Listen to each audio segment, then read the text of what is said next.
From the Ticats Audio Network, this is Ticats Today with Braden Neville.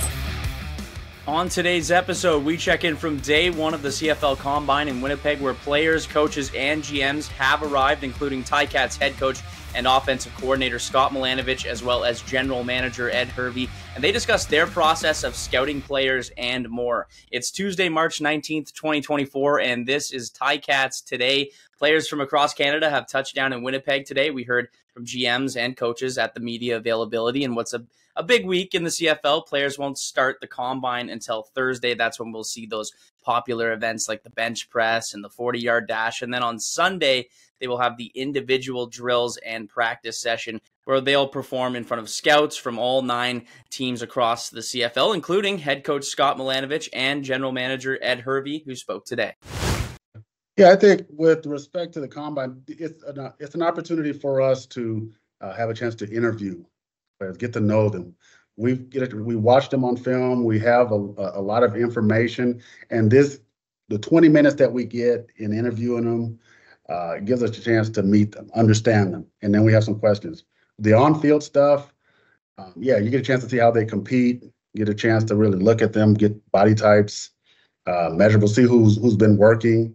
But I think a lot of it, for at least for myself, is the film work that goes into the process of getting here.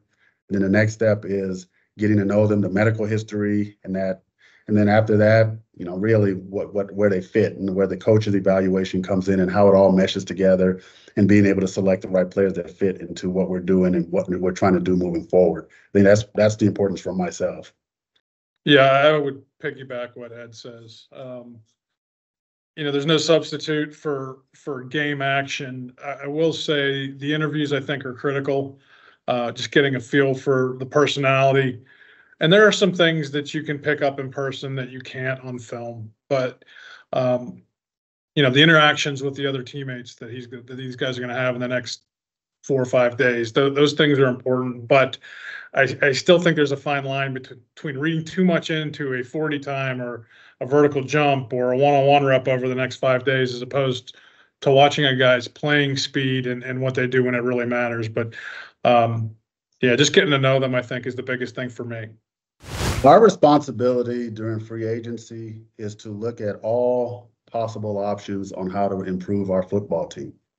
And I think our fans deserve for that to happen, with us to look at players and see anyone who hits the market, for us to reach out, contact them, and talk. And then again, there's an interview process. There's that whole communication week that allows us to do those things. And then with respect to interest levels, he's a national player. When you're out trying to improve your national content on your football team, those are questions that you ask yourself. Whether this player fits, how this player can come in and do things. So, yeah, to answer your question, were we looking? Yes, we were looking, but I think we talked to pretty much every free agent that was available that we felt could help our football team. Now, whether or not things were going to happen or those things were going to come to fruition, there's 2 sides to that. But I have no shame in admitting that, we could definitely kick the tires to see, because we're all about trying to improve our roster and improve our football team. We weren't just sitting around just waiting and hoping for people to join us. We wanted to be aggressive and see how people felt about the Hamilton Tiger Cats. I think you need to go back a few years. I know obviously it's been much written about that he hasn't had the success the last couple of years that he would have hoped. I'm not going to get into names, but there's other quarterbacks that have been Hall of Famers, as Bo will be, that had a little lull in their career.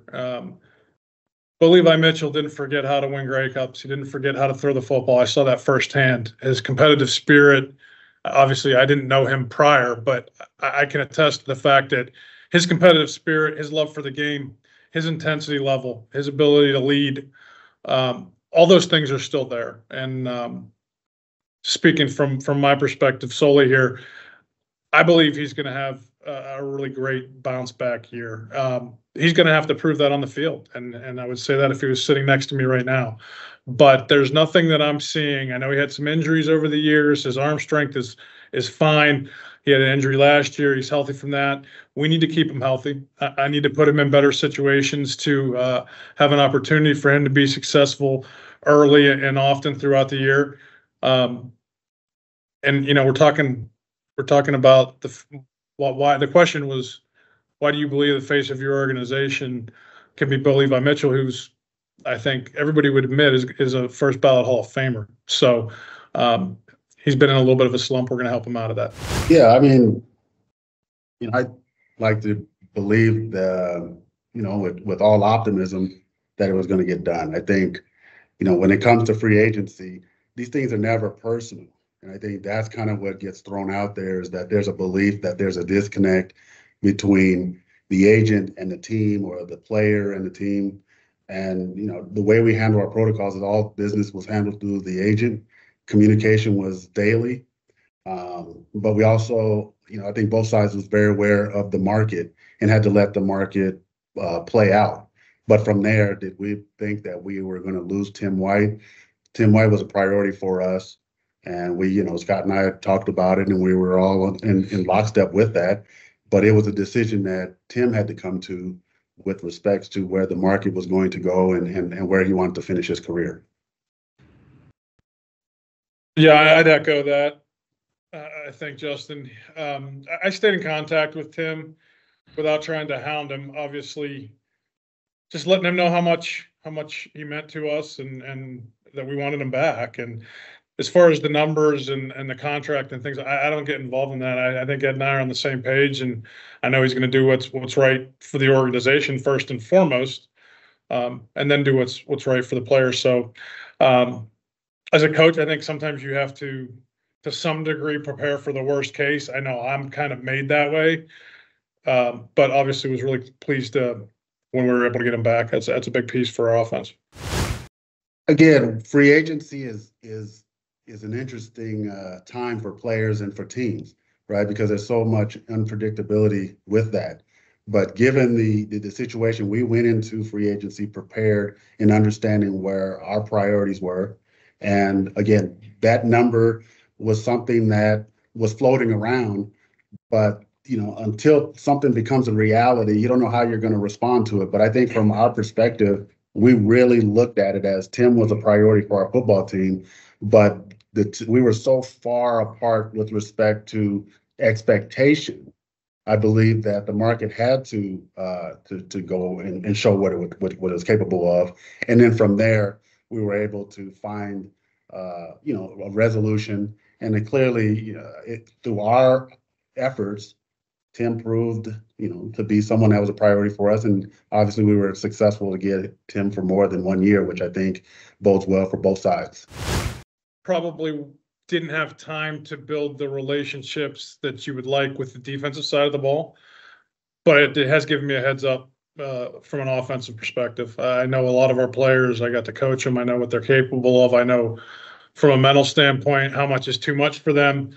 And then the other thing that I think, especially to be the head coach, where that changes is just knowing everybody in the organization, knowing Scott Mitchell, knowing the personnel staff, training staff, equipment, all those things that when you become a new head coach at someplace you've never been, it takes time. And then those are relationships that take away from the time that you have assembling a staff, putting an offense, defense, special teams together. So this is my third go around, and I can tell you the transition has been significantly smoother this time around. Yeah, no, absolutely.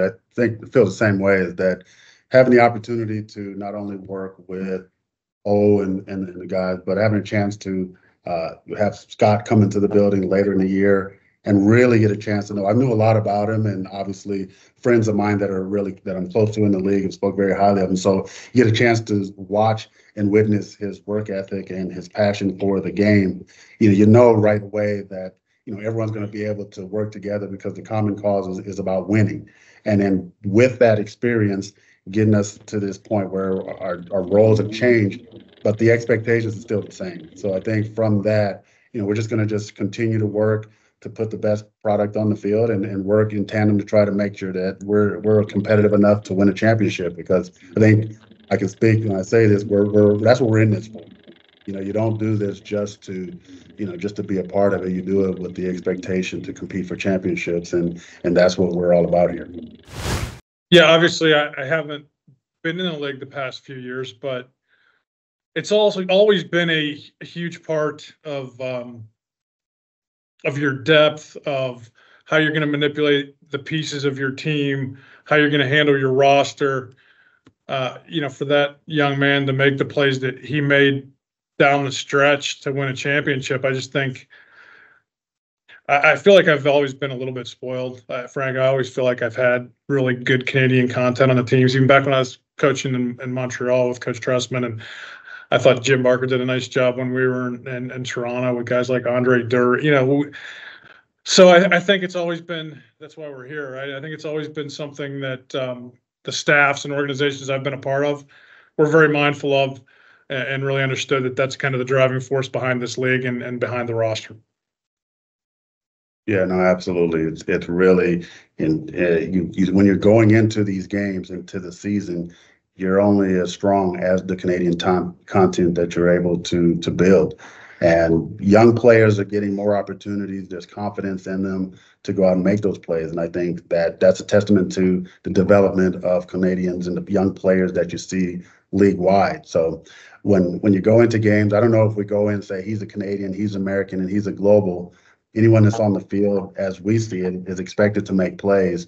And regardless of who it is in the moment, we don't really look to say, oh, we got to get the ball to the Canadian to because we're, throwing people off. It's just whoever's called to make their play gets to make their play. And in this particular case, Tyson made it. And obviously this being the Canadian Football League, this is a proud country of its players. And hey, he should be proud for the plays that he made. But, our expectation this year is, hey, we're going to bring our guys and hope our guys can make those kind of plays as well.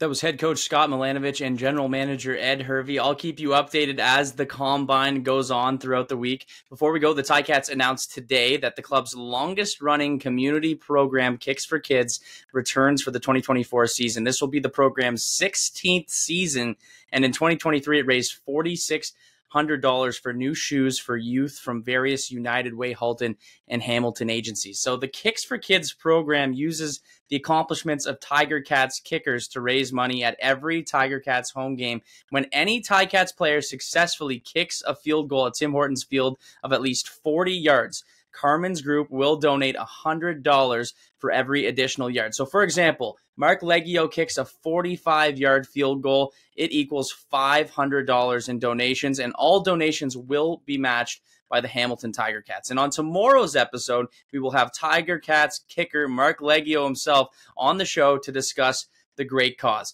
That's all the time for today, but make sure to tune in tomorrow as we'll have Mark Leggio and Luther Hakunavanu.